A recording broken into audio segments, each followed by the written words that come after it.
Welcome to Rich Your Soul, Erik Simms. It's great to have you join us today. Thank you, Rocky. I appreciate it, buddy. Great to be here. And I am excited for our conversation. We always like to start at the beginning. What was it like when you were growing up, and how much did your family and school teach you about money? Okay. Well, that's actually a great question because both of my parents worked for big companies. My dad was worked in the body shop of Ford at the Hazelwood plant in St. Louis, Missouri. And my mom worked for McDonnell Douglas for a while and then Boeing and then went to EDS. And both of them had issues at times when I was a kid with layoffs. And so there were times where they talked a lot about money, and it would be, okay, hey, we can't rent any videos from the video store this month because your mom's going to be laid off for a little while and we're going to have to hold off. You know, one of the bad things my dad would kind of say is, we got to watch our money. Otherwise, we're going to be sleeping on the street. So we got to be, careful about stuff, So it kind of created a scarcity mindset at times that I still deal with at times today, that, you don't really realize you've learned it until you kind of learn a little bit more about money and you're like, son of a gun, man. So it's something I deal with. It's something I deal with from time to time. But school wise, like I went to parochial school. So I went to a Lutheran school, 1st through 8th grade. And the problem with that is that, there's a lot of times people, especially religious people, will tend to like make money an evil thing. And, God talks about it all the time in the Bible. Money's a blessing. He's going to bless you all the time. And the issue is that, a lot of people have that scarcity mindset kind of in that small community kind of thought. And, it's really kind of funny because as my parents got better with money as time went on, they had issues and stuff like that. They had to foreclose on the house because the house was literally falling down the hill because they had built on a hill and they had plastic soils. And so the whole state had come through. They had dynamited the road. And when they did that, that shifted the bedrock and it shifted the house. And so the house was about to like literally roll down the hill. And so my dad, instead of closing on, or instead of, trying to fix it because it would have been a $200,000 fix, he foreclosed on it. And, they declared bankruptcy. And then, quite honestly, they dug themselves back out and they're doing great now. So, they've had some money lessons and, a lot of things, but, kind of seeing their journey and kind of where they've gone. I've learned a lot. I've learned a lot after being married and, running a business for a few years and then getting divorced and running a business still. that's it's quite the thing. So, yeah. But I think in the last 3 years, I've learned more about money and, what to do, what not to do as far as investments. What sounds good is not always good, But that's the thing. You hear about a good idea, you think it's going to be great. And then, you just got to watch yourself. So that was a very long answer for a very short question. I apologize. No, these answers always tend to go extremely long. Everyone likes to hear the story and understand how it came to be. So it sounds like the state did not take responsibility for what they did, and insurance didn't cover it. That's exactly right. What they did is they basically they eminent domain the land from my dad and paid pennies on the dollar. And my dad actually had to fight because we had woods on this land too, and so he had to fight to get the wood too because they were going to take the wood and just sell it. And so he had to fight for a while, but still you can't fight City Hall, kind of one of those things. And so he only got so much compared to what really the land was worth and everything. That's a shame. But It he is. got to rebuild, which was nice. He did. He's very blessed. What were the money lessons you learned going into business? Going into business, it's hard because as chiropractors, we tend to like have this issue with, we want to help everybody. And you sometimes come in with a poor man mindset of like, I'm doing this and I should want to help everybody and not have to charge or not charge as much. And then, you kind of realize, well, especially since I do the ART on everybody, you got to charge a little bit more because you're taking a little bit more time with every person and you got to do a little bit more. And the other thing is about 3 years ago, I was getting divorced. I was trying to up my game and I was really trying to improve myself. So I got had a group of coaches that were doing this thing called Quest 7. And basically what it was trying to get 7 figures of passive income and 7 figures of active income. And it was $52,000 for the year.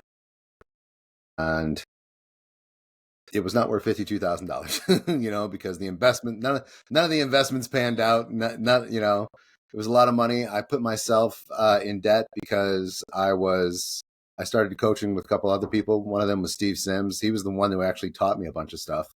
And, that was actually worth it. And, that's why, I continue to go to the speakeasies and do the mastermind group, the distillery, just because I have learned so much from him and his people. So, and, of course, meeting people like yourself, where I get people that, bring me new ideas and new ways of looking at things. And I love that. So anyway, what I did is I ended up borrowing from a company, those companies you see online, On Deck and stuff like that. And I didn't realize that was legalized loan sharking because we're going to give you this. By the way, we're going to charge you 52% interest, and it was like, did not realize that's what was happening. So I have been digging myself out of that hole over time. And, like I said, I was a little bit desperate there for a while, but, I'm very blessed and we're digging out. And Steve's been on the podcast too. So for those of you who want to go listen to that episode, it's there as well. I will say on the business side, I think it's even worse than on the personal side. I don't think the same protections are there. Mm-hmm. And a lot of times loans like that on the business side, they take your money automatically as it's coming in. Yeah. And so you don't realize how much that's going to crush your cash flow immediately. And it's a very difficult place to be in. And I don't think people always understand what they're signing up for and the struggle that they're about to get themselves into. I know I didn't. So I've learned my lesson. Well, it's good to hear that. So you mentioned you're a chiropractor. Why did you choose to go into chiropractic? So I went into chiropractic because my dad actually, as I said, he worked for Ford. And he ended up injuring himself because back in the day, his job was to take the left side of the Aerostar, pick it up, and move it over to the assembly line, push a button. And he was doing that about every 45 seconds. And so he was carrying it one day, and the problem is the edges were razor sharp so that you would get better welds, for the machine. And he stepped on. They used to be covered with fish oil because fish oil was cheap. Okay, and it kept them from rusting. And the problem was there was a little puddle there. He stepped on it. He did a Charlie Brown, and he landed on his back. And he basically herniated L4, L5, L5, S1, and he bulged L2, L3, L3, L4. And so he went to the nurse. Nurse sent him to a surgeon. The surgeon, this is 1988, by the way. And the surgeon basically said to him, you need to get surgery. Once you have this surgery, you're going to have a few years. You're probably going to need another surgery. And after that, in about 5 years after that, you'll probably be in a wheelchair. And my dad was like, okay. And he's like, well, what are the odds of success? He's like, well, 1 in 10 people, don't make it off the table.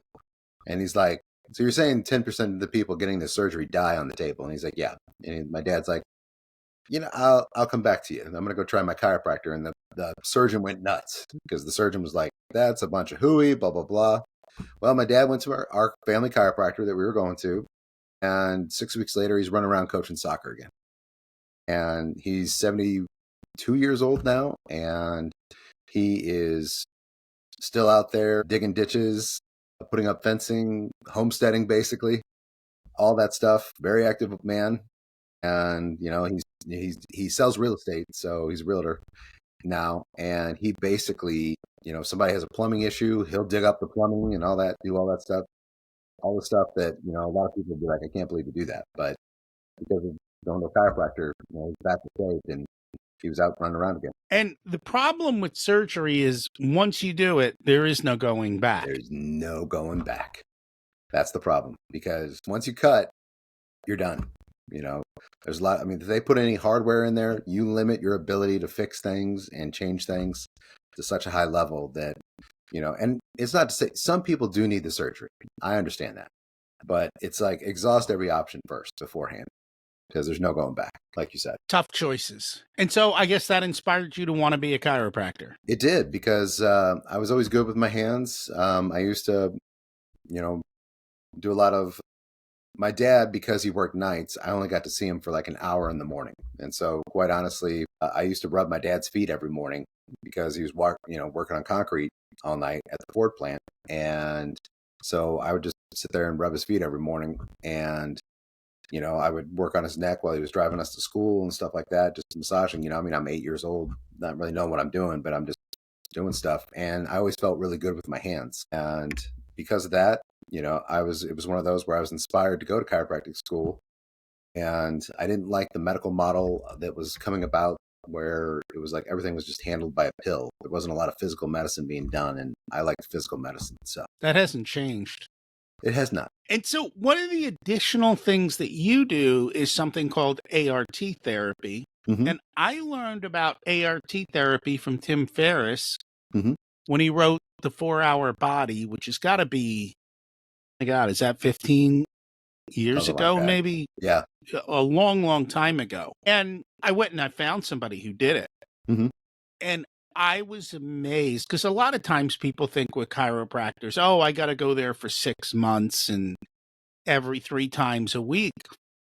With the ART therapy, my guy would kick me out within 2-3 visits. Mm-hmm. Now, I didn't have anything too severe, but it was like, come in, 1, 2, all right, you're done, bye, see ya. I don't need you here anymore. And let's start here. Why don't you explain what ART therapy is? Okay, so ART therapy is basically where you're taking the muscle and you're applying a pressure against the muscle, and you're going through the full movement of the muscle. And as you do that, you're breaking apart adhesions and scar tissue.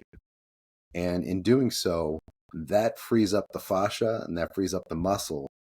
And that allows, then when you adjust, it allows you to get a deeper adjustment, because a lot of chiropractors will adjust, but they don't do the muscle work. And the problem is that if you get scar tissue on your muscles, ligaments, and tendons, it's going to prevent you from moving as well, compared to where if you do the ART and then you adjust, you're going to be able to change things a lot quicker, because you're changing the entire joint complex.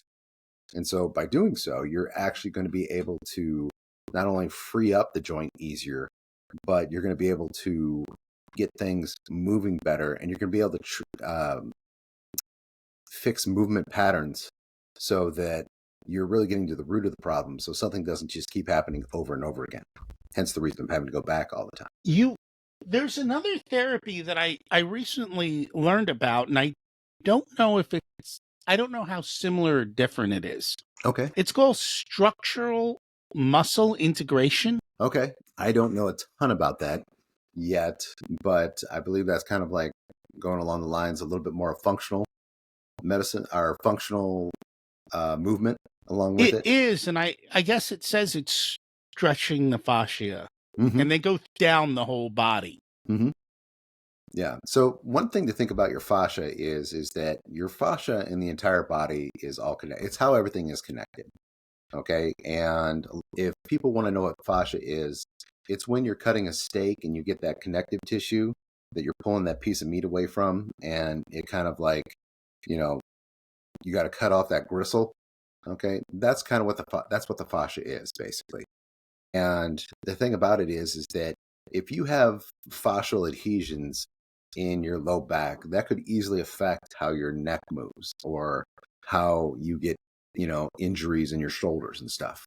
Same thing with your feet. If your feet have fascial issues, then, that can affect your knees, that can affect your hips. And what we're learning more and more about the body is how everything is connected. And by correcting these fascial issues, and by doing the ART and doing other things, then you're going to actually be able to free everything up. And some people that have old injuries that they thought, oh, this will never be fixed, like they've got an old knee injury, and you start correcting the muscles around it in the fascia, that allows the joint to move again the way that it should. And that then allows the person to actually get back to the proper movement pattern, so that they can start enjoying life the way they want to again. And that's what I used to go for. And I still go to get touch-ups, to go, hey, I want to squat deeper. So help me free up whatever is stuck so that I can get into a deeper movement. And same thing happened in the upper shoulders and neck. Everything was kind of stuck together, or something was stuck Mm-hmm. that was causing effects in other areas. And you don't realize that they are all connected. And so when they release the one area, the other parts would start to move, and together it would be great. And it's funny because when I coach soccer, these kids would invariably hurt themselves, Mm-hmm. and they'd go for PT. I'm like, stop wasting your time. Nothing is going to happen at PT. I'm like, go see this doctor. And they'd all like hem and haw at me. And then when the PT wasn't working, then they'd go and they're like, God, that's incredible. I'm like, yeah, I told you that. You got to listen. And it's good when you have a muscle injury like that, or something, to be able to recover much quicker. I agree, because the thing is a lot of times, you can stretch and strengthen a muscle all you want, but if something's off in the fascia, just like you talk about with squatting deeper, if your calves are super tight, you'll never squat deep, because you're not able to put your weight on the back of your heels, because your calves basically won't let you like go all the way down deep. So then you work the calves and you get the calves loose, then all of a sudden everything else is loose or going up, and now you can squat deeper. So true. Now you go beyond this, because I know you also do nutritional blood testing. Can you tell us a little bit about that? Sure. Okay. So the nutritional blood testing, a lot of people, when they go to the chiropractors, chiropractic kind of has let's call it a black eye, because some people, like you said, they're like, oh, they want me to go for forever and they want me to keep coming no matter what, and kind of deal. And some of that is part of the reason sometimes you have people coming back over and over again, is because they have a big issue. Or the other issue is too, is they keep doing the same thing that caused it. But, one of the things that people don't, our diets these days are absolutely terrible. Like the average American, eats a ton of processed food, and, and I'm guilty of this too. Sometimes you're busy and you just stop and get, a coffee and a Dunkin' Donuts breakfast wrap in the morning or something like that, and it's not the healthiest kind of thing. But the issue is that we're not getting the vitamins and minerals we used to in our food. And so because of that, we try and supplement. Well, if you look at supplementation, there's a lot of times where what I was doing is I was telling my patient, well, here, try this supplement or try this supplement. And some would work, some would not. And I was kind of frustrated because it sounded like they had, what this thing was going to take care of. And so I started looking into the idea of like, okay, how can I give them the supplement they need where I'm not having them buy a bunch of stuff that they actually don't need? And that's when I found science-based nutrition, and their company actually does nutritional blood testing. And so we use them, and they have an AI algorithm that literally goes through your blood work, and it shows, what minerals you don't have, what vitamins you're low on, what your CBC is, the normal blood test stuff as well. And it allows us to actually get what supplements that patient needs. And then we can, get them on that supplement regime. Like I had one patient, he was going to the doctor, but he was tired all the time. Well, he was really low on his vitamin D, and his vitamin D was in the normal range of 30 to 120. Well, his was 33. And so if your vitamin D is that low, your energy levels are going to be, terrible. Your hormone level production is going to be terrible. You're going to have issues with hair loss. You're going to have issues with, a lot of things not functioning properly. And one of the things that, even though he was within the normal range, we got him on the vitamin D and a couple other supplements, and all of a sudden he's just ticking right back up. His energy levels increased. He started going, you know what? I suddenly had more drive. I had more desire to do more stuff, but then I couldn't do it yet because my body wasn't there yet. But now my body's starting to get there and feel better. So that's been a huge case, and one of those I talk a lot about, just because people don't realize that when you get your blood work done at the doctors, they take the average of everybody in the area, and the average is what they base it off of. Well, during this nutritional blood testing, we actually base it off the numbers back in the 1990s, because people had higher rates of vitamin D, higher rates of vitamin C, iodine, manganese, all these things in their blood. And so we base it off those numbers because that actually gives us, a healthier person overall. So we're actually getting better than what modern day people live because they're just taking the average. And again, if you're within range, they just ignore it.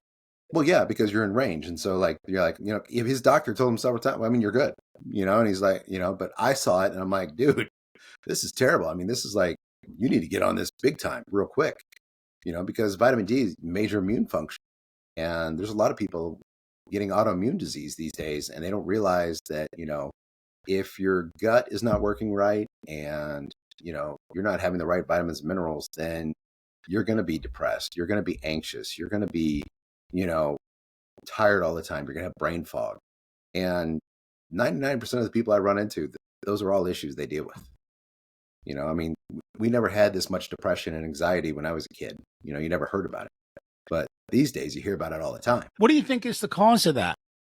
A lot of it, I would say, is the stuff that's, the chemicals that we put on ourselves. Like, I was actually watching Diary of a CEO podcast while doing notes or listening into it in the background. And he had a toxicologist on there. And they were talking about, aluminum and how, aluminum is an antiperspirant. And we put, antiperspirant on our area, in our armpits, an area that is very absorbable, and it goes right to our lymphatic system. And the problem is aluminum has been exactly linked to cancer. And, the other idea too is the fact that if you have high levels of aluminum in your blood, then, you experience anxiety, you experience depression, you experience hair loss, some people get hirsutism, and, some people will actually start to get, hormone issues, and, a lot of them will get autoimmune issues. And it's something that we're doing because obviously nobody wants to have sweaty pits and, show off that they're, going, you're at a business meeting and it looks like you're nervous, but it's the idea that, you're putting this substance on you and it's got a lot of chemicals that are actually really bad for you. And it's not only that's in our stuff that we put on ourselves to try and look better, but you also got to think about the other thing is that with our food, a lot of people probably don't want to hear this, but California came out and they started saying, hey, look, you can't have this level of lead in your food. And a lot of people don't realize that lead tastes just like cinnamon. Okay. Now, we all know that if you buy a house, it can't have lead paint in it because the kids will eat the lead paint chips and that causes all kinds of issues. Well, they were using lead instead of cinnamon because it was cheaper, and they were putting it in Lunchables and they were putting it in those applesauce packs that, you see all the kids eating these days.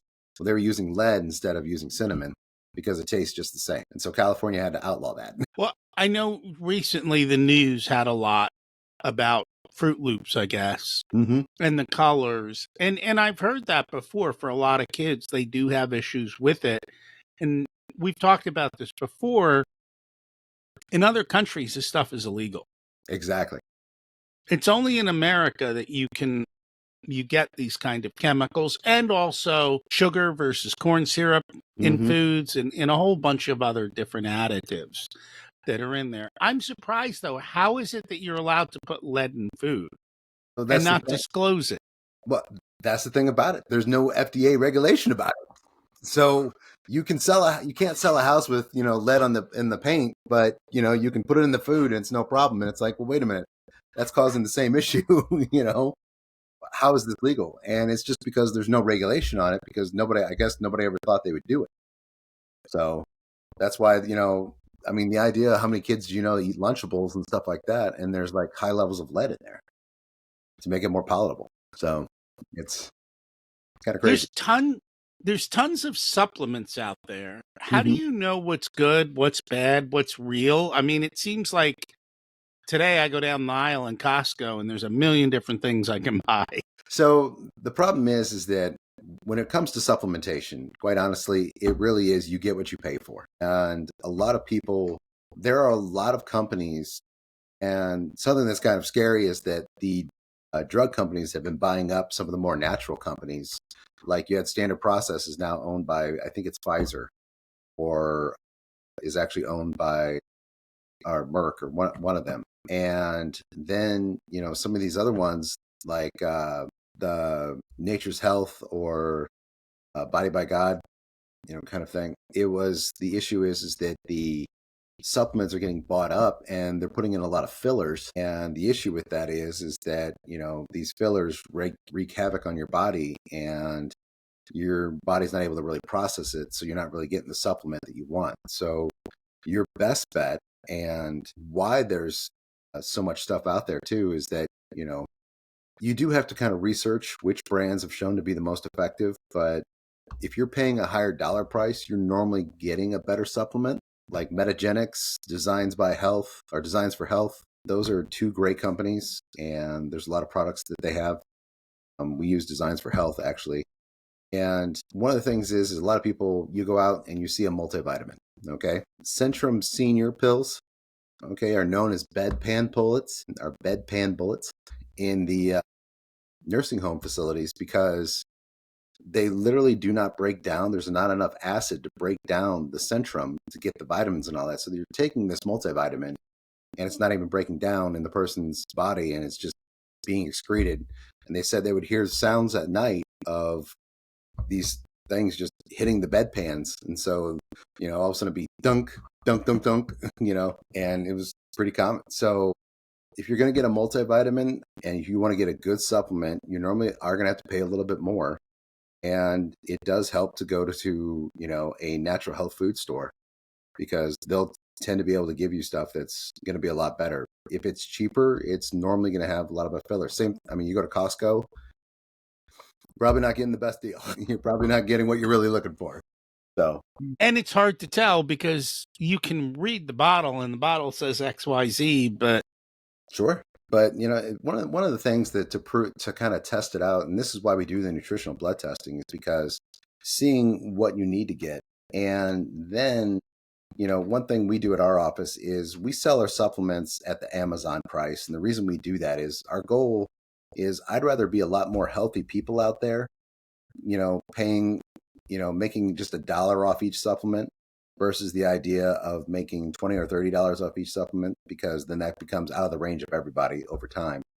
But then, the other thing is the fact that most people will think, oh, well, it's the same thing. And you can tell them it's not the same thing. This one's going to be better. This is going to be better. But they're still going to go, well, on Amazon, this one's $10. The one you want me to buy is $20. Money's tight right now. I'm going to go ahead and get the $10 one. So we started with money. We're back to money. We are. It always goes full circle. Are there certain supplements people should take, or is it more specific to where they're at? Well, I have a couple that I think everybody should take, and this is my own personal philosophy, but the research tends to back it up a little bit. Vitamin D, we do not get enough vitamin D in our diet, and this is why a lot of people, they start taking vitamin D, and within a month's time, they start feeling, sometimes even 2 weeks, they start feeling a huge boost and they start feeling better. So vitamin D is a big one. There was actually a test done where they were giving the dogs 5,000 units of IU of vitamin D a day, and the dogs had no problem. Vitamin D is actually very hard to overindulge in. One of the things is we're not going outside and playing as much anymore. We're not going outside and hanging out outside. We're in the office, or we're at home, we're on the computer, we're doing business. Even if we're sitting outside, the sun provides us with natural vitamin D, but everybody's worried about skin cancer. And so vitamin D is one of the big ones that, for me, I think, pretty much everybody should be on. And the other one is magnesium. Magnesium does over 500 different processes in the body. And the problem is it's the type of magnesium you're getting. A lot of people will do magnesium citrate, which tends to cause bowel issues because it will pretty much, you're going to be going to the bathroom a lot. And the ones that you want really are going to be magnesium malate or glycinate. Magnesium glycinate is excellent. So those right there, magnesium and vitamin D, easily two of the best supplements out there. Vitamin D is also huge in your immune system. And now that it's getting colder suddenly, people are going to start, worrying about getting sick, and vitamin D is the way to go. And a lot of this can also help you live longer. Mm-hmm. And actually, I know we were going to talk about longevity, and I'm doing a lot of work in this space, but it's really not longevity. It's increasing health span. Mm-hmm. And what I mean by that is you're going to live till whatever, 85. Mm-hmm. If you look around, some people have a straight line down from maybe 60 to 85. And by the time they're in their 70s, life is no longer fun. Right. And there's other people who, from 60 to 84 have a very slight line down. And then their last 6 months, it's a rapid decline. Mm-hmm. I kind of prefer the latter. I I'd agree. rather, stay healthy as long as I can. And because of that, I started to look into what are the right supplements for longevity, Mm-hmm. what are the ways of eating, health, everything else. And I mean, it at the core is non-processed foods, Mm-hmm. movement, and purpose, like having a reason to live and a reason to do and growing and not just sitting around doing nothing or playing games or whatever, Mm-hmm. being actively engaged in life. And there is a whole host of new studies coming out, and Cutting Edge says, hey, we might be able to increase life. We can definitely start to increase our health span, though. Mm-hmm. So can you talk a little bit about that? Sure. Let's talk about going, hit each one of those things you just talked about.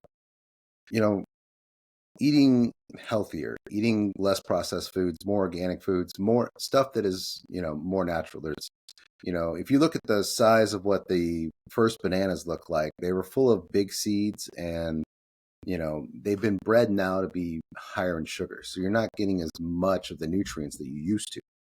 Same thing with avocados. Avocados used to be, probably about this big. And now, you're getting these giant avocados just because they've been bred that way. But the problem is that, if you're eating more healthy, organic, yes, it might be a little bit more expensive. But if you look at it this way, if you meal prep and, because everybody's busy, but if you can meal prep a few meals, it will help you that much more to not only save money in the long run, because you're not going out to Chick-fil-A and getting something that's got a lot of seed oils and stuff like that in it, which is going to hurt your body's digestive system. But the other thing is, too, is you're going to be getting a lot of more vitamins, nutrients from those natural sources of food. Plus, cooking your own food, and meal prepping it so that you're eating lunch out maybe once a week versus 5 times a week, is a big deal. Because a lot of times those restaurants, they're trying to make money. So they're going to use whatever they can to sit there and, cook. And if that means using a seed oil versus using, a regular oil, then, like a vegetable oil or even an olive oil, then, they're going to make that change. The other thing is, too, is when you're cooking your own food, you know what's going into it. You know what it's going to be. And let's face it, to make things taste, they're going to be additives like MSG and stuff like that, that also, sometimes known carcinogens. So cooking your own food is definitely one of the best ways you can do that. You talk about the idea of having a purpose in life. How many people do you know that had a job, they retire, and 6 months later they're dead? And it's because all they do is sit around and they don't have any purpose. And when you see somebody who has a purpose, even if it's just going out and volunteering and helping, those people live happier, healthier lives mentally because they realize people are depending upon them, and they go out there and they do more. They make more conscious decisions for their health. One of the things that was kind of tough, I know my grandfather was, he started having more health issues when my grandmother went into the nursing home for dementia. And, they're seeing the fact that she basically was there and his purpose was kind of taking care of her. Well, he was going out meeting with friends, and then, he still lived pretty happy, healthy until about 84. And that was 10 years ago. So, you know, when he had a purpose, even when it was just mowing the lawn and keeping the lawn, you know, all together and just keeping everything looking good and going out and meeting with friends all the time, you know, that's one of the big things. People that have a higher social group, higher social networks, they tend to have uh, more longevity, and they tend to focus more because they're going out and doing stuff. They're exercising, they're moving, you know. Another thing that for people is, like you talk about, getting out and moving. As we get older, we all know that our muscles tend to atrophy a little bit. Well, one of the greatest things you can start doing, even if you're 60 years old, is starting to lift weights.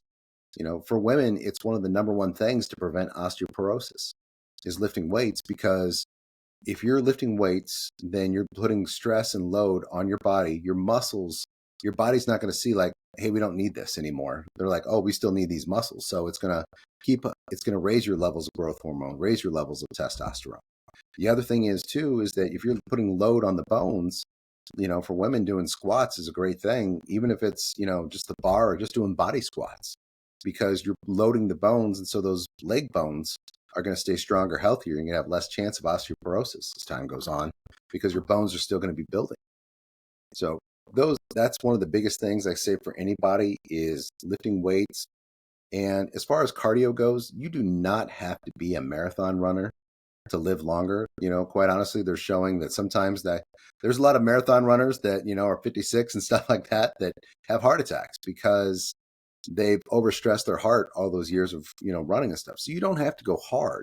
You know, getting out and walking, you know, this is why the Mediterranean diet is so great, because in that culture, those people, half the time they go and they walk to the grocery store every day. Well, they're walking 2 or 3 miles and they go and they make the same route every day, but they're using their muscles, they're moving. And movement is life. That is one of my key things that I tell people all the time. When they get injured and they're like, well, should I just rest and sit around? I'm like, no. You need, even if your back hurts, you need to get up, putter around a little bit.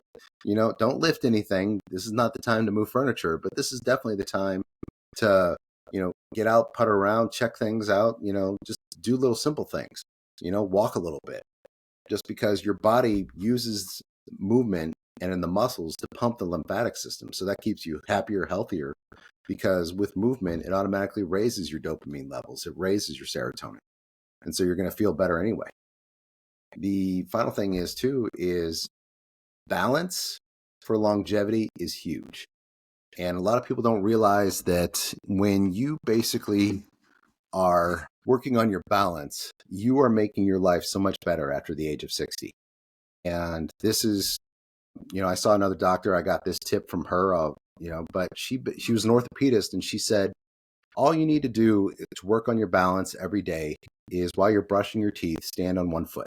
And what that does is that excites those motoneurons in your brain down to your foot, and you're keeping that connection live and keeping it going, so that you're working on your balance. You're keeping your inner ear, realizing you're working on those muscles that are the stabilizers. And the problem is a lot of people, as they get older, they want to sit more. And if you sit a lot and if you don't use it, you lose it. And it's a key thing. So just brushing your teeth, standing on one foot. Now, obviously, don't do it in a slick bathroom, you know, but, you know, make sure you've got balance and stability, you know, everything that's going on there. If you have to hold on to something, do it. But working on your balance as you get older is key, because there is a 85% higher correlation of dying as soon as you break a hip within the next year. So it's like, once you break a hip, things just go downhill. Now, granted, with hips these days, they're doing the surgery and you're out walking that day. But the whole point of that is because they want you to use it and make sure that doesn't keep happening. So one of the biggest things for longevity, definitely working on balance. I had another thought, but it escaped my mind because I was talking passionately about that. So we'll go there. And I lift heavy weights, Mm-hmm. and I know that it makes my bones stronger, and it keeps you from osteoporosis, or, you know, guys start shrinking. Mm-hmm. So it works with that. And then I do movement-based exercises. So yoga is very single leg. Love many yoga. times. And the other one I've always loved is gmb.io. So they've got more animal movements in there. and being able to do that. And that's literally what it is that flexibility prevents the fall. It really does. And it also keeps you stronger. In other words, even if you're not going to fall, but like you go slightly off balance, you can handle yourself, so to speak, which is, I guess, preventing the fall, but you're better able to hold on to all of that stuff. So it's extremely important to do that. And I don't think people realize you should start getting serious in your 40s. Yeah. So that by the time you hit 60, you're at such peak that you've got a higher baseline to decline from. I agree 100%, because if you start in your 40s and you keep lifting and doing exercises like that, movement patterns, your body's still going to be firing like it should. I mean, this is why you would see the old farmer that was 80 years old that was still strong as an ox, and would be able to lift all these heavy stuff just because he was doing those movements every day. And the other thing is the fact that if you start lifting now and you're in your 40s, when you get to your 60s, you're still going to have the muscle tone of when you're in your 50s. Okay. If you're lifting through your 60s, you're still going to have that same muscle tone going into your 70s. And then when you're in your 80s, you'll have the muscle tone of people that are in their 60s. Well, that's a huge difference as far as I'm concerned. Because if you're 60 and somebody's 80 and they've got the same muscle tone as you because they've been working out the entire time, that shows. And they're going to have a much higher quality of life as time goes on. And that's the key. I mean, we talk about money and money compounds. Mm-hmm. All of these other things compound. Your health decline or your health increase also compounds. And that's the key. And I think too often people don't pay attention until it's past the point of no return or hard return.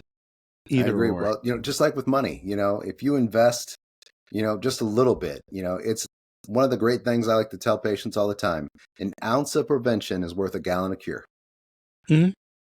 And with money, that's so true too. So even that's how you invest $100, a week when you're 30 and suddenly you're a millionaire when you're 60, I love universal principles. They work everywhere.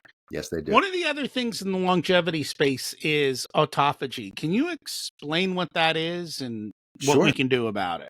So autophagy is when your body basically cleans up. Okay. We have more stress in our lives now in a month's time than our great grandparents had their entire lives. We have more stimulation. And the problem with that is the fact that we're constantly stressed, we're constantly going. And so autophagy is where your body, when it's resting and digesting, actually takes the leftover stuff or the bad stuff and it breaks it down and it sends it out for waste. And if you think about basically it's like your body's changing the oil. It's keeping everything fresh, keeping everything new, putting new brakes on. It's keeping that car running the way that it should. And it's your body's natural way of doing maintenance on yourself. And so one of the greatest ways to get autophagy and make autophagy easier is that you do intermittent fasting. And so I've been doing intermittent fasting now since probably February. And I started off with doing 36-hour intermittent fasting. I've now gotten to the point where I do 72-hour intermittent fasts. And the great thing about that is that on day 2, I have a ton of energy and I have no brain fog. I'm thinking clear, all because my body is breaking down all the bad stuff and sending it out and cleaning my insides out. And so the great thing about that is then I'm functioning at a higher level. And so to get into autophagy, you normally have to be intermittent fasting for about 20 to 24 hours. Everybody's different, I mean, some people have fast metabolisms, but when you're doing that and your body's starting to break down all that old stuff, if you have an injury, like I tweaked my knee earlier this year doing a boot camp, and when I do the intermittent fasting over 24 hours, my knee feels better and I'm able to respond more. Now, if I go and eat a lot of sugar and because I'm not going to lie, I enjoy a pastry, but it's one of those things where, you will feel your injuries more when you have a lot of sugar in your system because your body's just got all these extra carbs and you have high levels of insulin. And so when your body doesn't have the high levels of insulin and then it's using fat as its fuel source, you have more ketones. And so your body will not only, break down all the bad proteins in your system and get rid of all the junk faster, but the other thing it's going to do is it's going to use ketones, which is going to make you sharper. It's part of the reason I made that whole health talk at the speakeasy, talking about the idea before you do a presentation, it's good to fast for 12 to 14 hours because your body's going to be using ketonic energy or ketones, and then your brain's going to be sharper. And you're also going to be thinking clearer. You're going to be able to have less brain fog, and you're going to be able to answer questions better. So if you're ever presenting or doing any kind of like talk or anything like that, it's always good to fast before you do so. And I don't go that long. I go Mhm. shorter periods. I think what people don't realize is when you eat, you pull all the resources from your body Mhm. into the digestion. And Mhm. so all your blood and everything is working to digest food, and it's not doing the other things. So when you stop eating and you're not spending so much energy on digestion, your body can go do all the other things that it should do.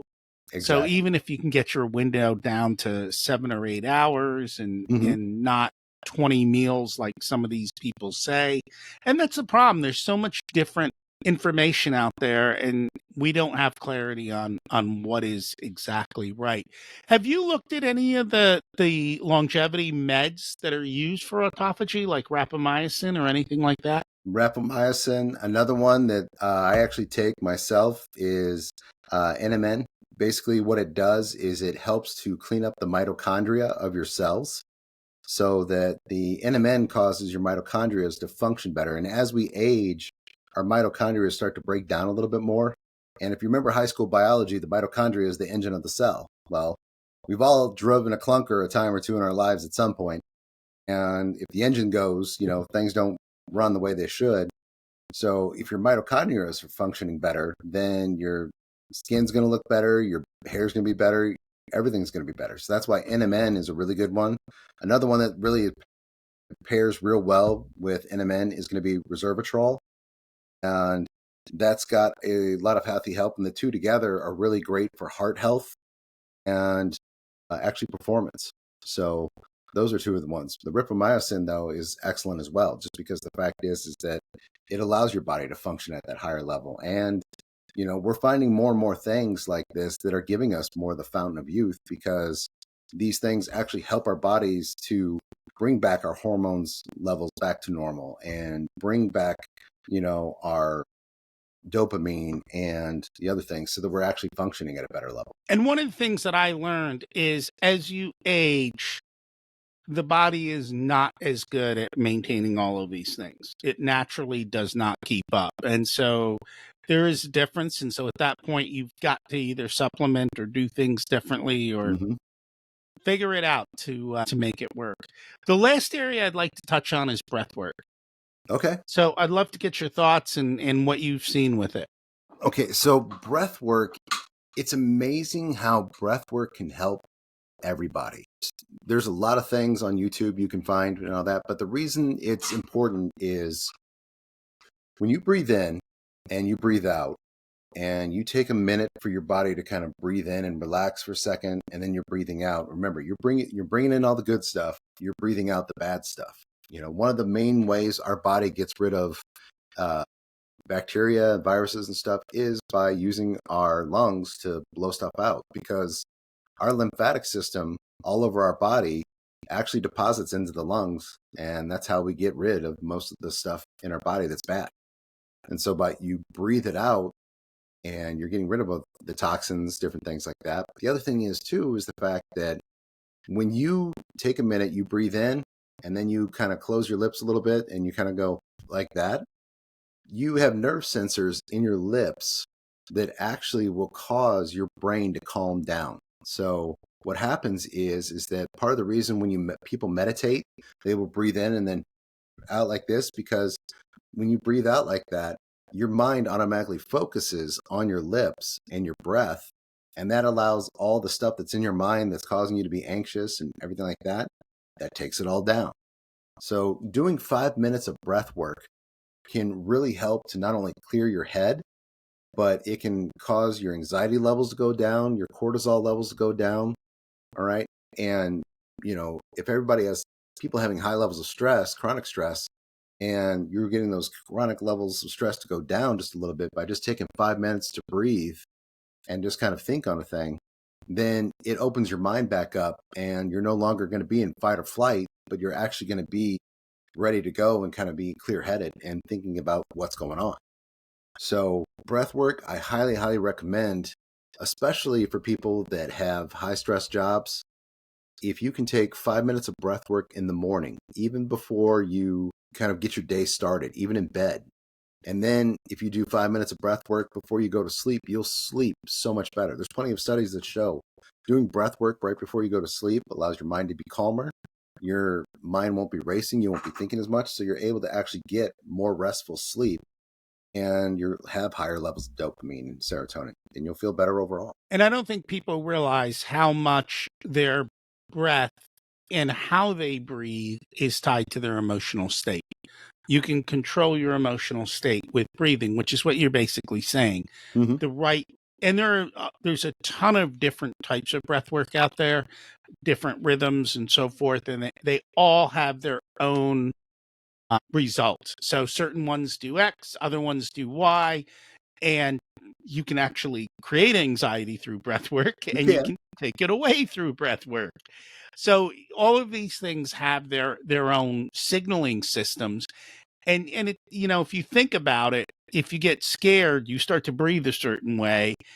And if you can change the way you breathe in that moment, you will naturally calm yourself down.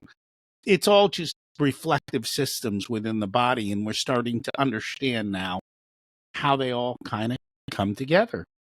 And it's quite impressive. Yes, it is. What's your secret to living an abundant life? Know that you are blessed. And know that even in the moment, even when things might be against you, you're blessed for what you have.